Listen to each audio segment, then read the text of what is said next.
लिखाएंगे कि आदेश कैसे लिखा जाता है तथा ज्ञापन कैसे लिखा जाता है। इसके पहले हमने आपको बता दिया है कि अधिसूचना अर्थात जीओ कैसे लिखा जाता है, इसके बारे में बता दिया है। तो इस लेक्चर में हम आपको बताएंगे मित्रों आदेश कैसे लिखा जाता है, जो कि एक कर्मचारी के लिए बड़ा ही महत्वपूर्ण होता है, तथा ज्ञापन कैसे लिखा जाता है। ज्ञापन अर्थात जब विभिन्न कर्मचारियों के किसी कर्मचारी किसी मांग को लेकर किसी एक स्थान पर एकत्र होते हैं तो वह अपनी मांगों को कैसे रखते हैं, अधिकारियों के पास या उच्चाधिकारियों के पास भेजते हैं अपनी मांगों को। तो इसके लिए वह क्या करते हैं कि एक ज्ञापन का प्रारूप तैयार करते हैं और उसमें वह अपनी बातों को रखते हैं। उसके बारे में हम आपको सिखाएंगे आज कि ज्ञापन कैसे लिखा जाता है। इसके पहले चलिए कुछ थोड़ी सी महत्वपूर्ण बातें जान लें, जो कि परीक्षा के दृष्टिकोण से बड़ी ही महत्वपूर्ण है। जब पत्रों की कई प्रतियां एक साथ भेजी जाएं तो उसे हम क्या कहेंगे, परिपत्र कहते हैं। जब एक अधिकारी अपने समकक्ष अधिकारी को पत्र लिखता है तो उसे अर्ध सरकारी पत्र कहा जाता है।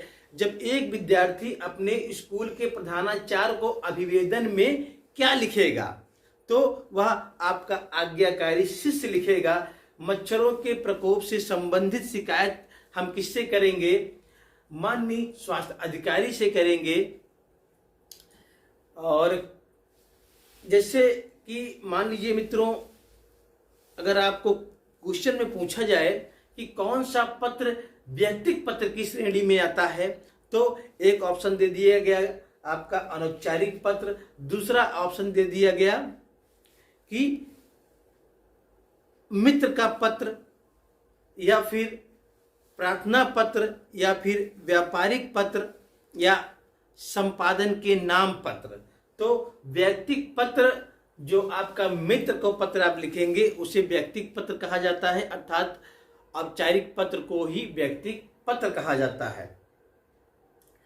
गंदगी के संबंध में कोई समस्या हो तो अब इसके लिए आप किसको पत्र लिखेंगे, शिकायती पत्र लिखेंगे, व्यापारिक पत्र लिखेंगे, आवेदन पत्र लिखेंगे, या फिर प्रार्थना पत्र लिखेंगे। मान लीजिए आपके मोहल्ले में किसी प्रकार की गंदगी है ना, तो आपको नगर पालिका अध्यक्ष को एक पत्र लिखना है, तो ऐसे पत्रों को क्या कहा जाएगा, प्रार्थना पत्र कहा जाएगा, आवेदन पत्र कहा जाएगा, या फिर शिकायती पत्र कहा जाएगा, या फिर जो पत्र लिखेंगे आप उसको व्यापारिक पत्र कहा जाएगा, क्या कहा जाएगा। तो सही आंसर यहां पर होगा मित्रों, ऐसे पत्रों को हम शिकायती पत्र कहते हैं। चलिए अब हम आपको बताते हैं कि आदेश कैसे लिखा जाता है। यह बड़ा ही महत्वपूर्ण टॉपिक है मित्रों, परीक्षा में बहुत सारा क्वेश्चन यहां से पूछा गया है।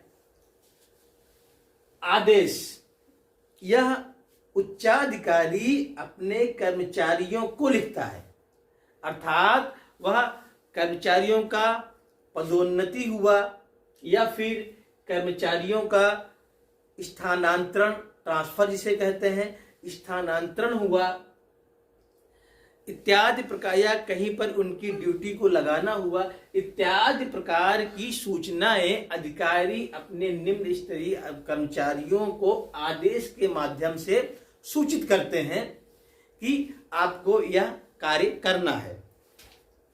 आदेश में मित्रों सबसे पहले ऊपर आदेश लिखा जाता है, सबसे ऊपर आदेश लिखा जाता है, उसके बाद उसके नीचे कार्यालय का नाम लिखा जाता है कि यह पत्र किस कार्यालय का है।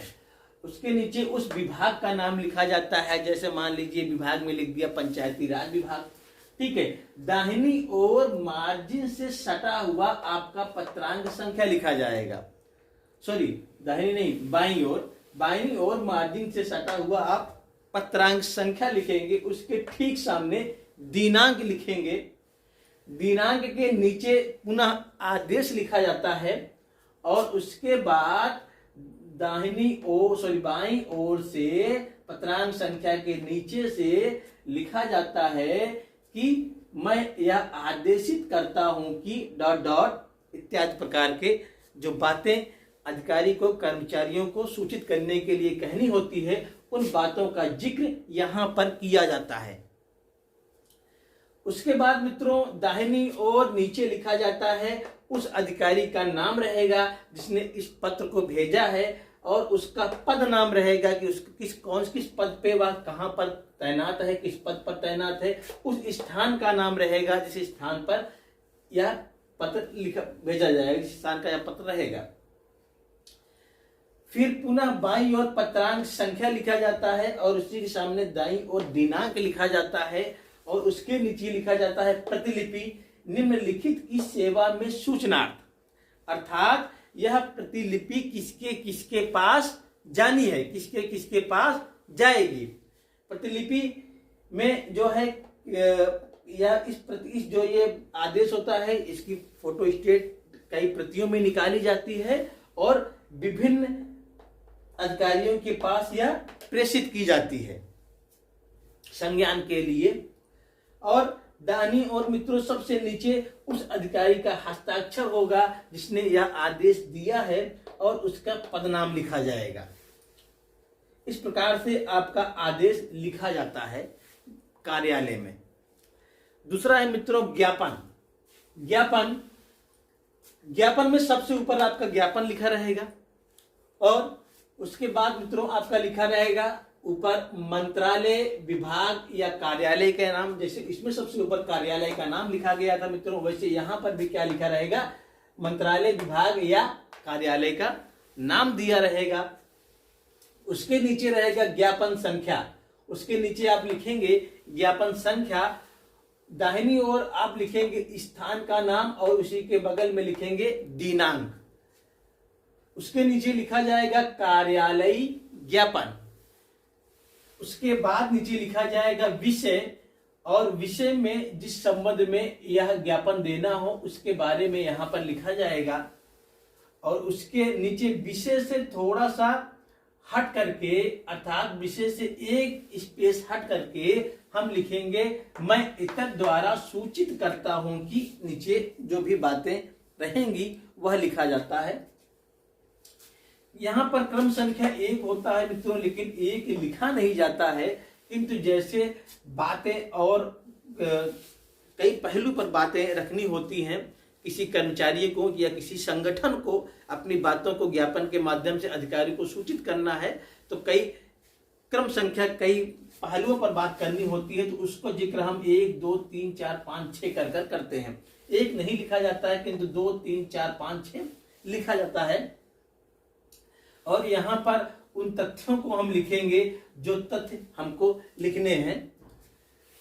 फिर नीचे दाहिनी ओर आप लिखेंगे प्रेषक का नाम, अर्थात यह पत्र कौन भेज रहा है उसका नाम, प्रेषक का नाम और उसका पद लिखा जाएगा। तथा बाईं ओर प्रेषिती का नाम लिखा जाएगा, अर्थात जिसको यह पत्र लिखा जा रहा है, जिसको यह पत्र भेजा जा रहा है। तो यहाँ पर प्रेषिती भी लिखा जा सकता है या फिर सेवा में भी लिखा जा सकता है। सेवा में लिखेंगे, एक कॉमा लगाएंगे और उसके नीचे उसका नाम लिखा जाएगा, जिसको यह पत्र भेजा गया है उसका नाम और पदनाम लिखा जाएगा। इस प्रकार से हम ज्ञापन को लिखते हैं और आदेश को लिखते हैं। इसके पहले पिछला लेक्चर आप देख लीजिएगा, वहां पर हमने बताया है अधिसूचना कैसे लिखी जाती है या फिर जीओ कैसे लिखा जाता है।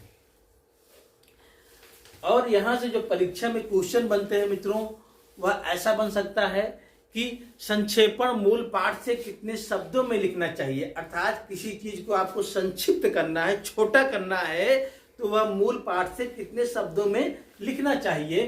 तो ऑप्शन आपको दिया रहेगा आधे शब्द में, अर्थात 1/2 शब्द में, या फिर 1/3 शब्द में, या फिर 1/4 शब्द में, या फिर 3/4 अर्थात 3/4 शब्द में।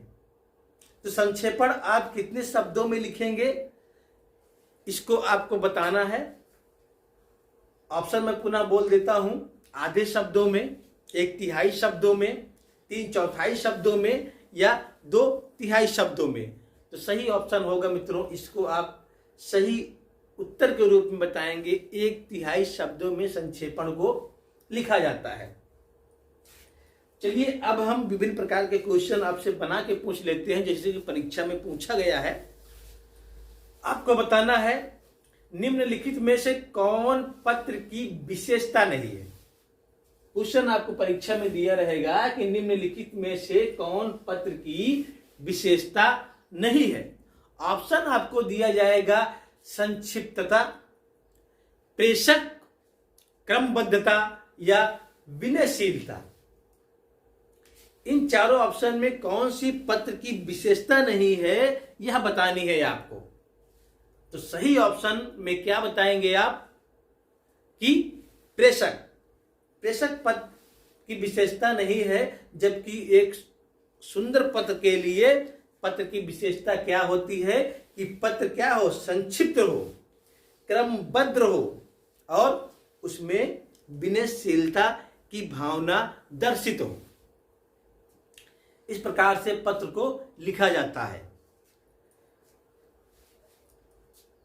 चलिए नेक्स्ट क्वेश्चन आप बताइए, निम्नलिखित में से कौन सा पत्र व्यक्तिगत पत्र की श्रेणी में आएगा। ऑप्शन है आपके पास व्यापारिक पत्र, प्रार्थना पत्र, मित्र का पत्र या संपादक के नाम का पत्र।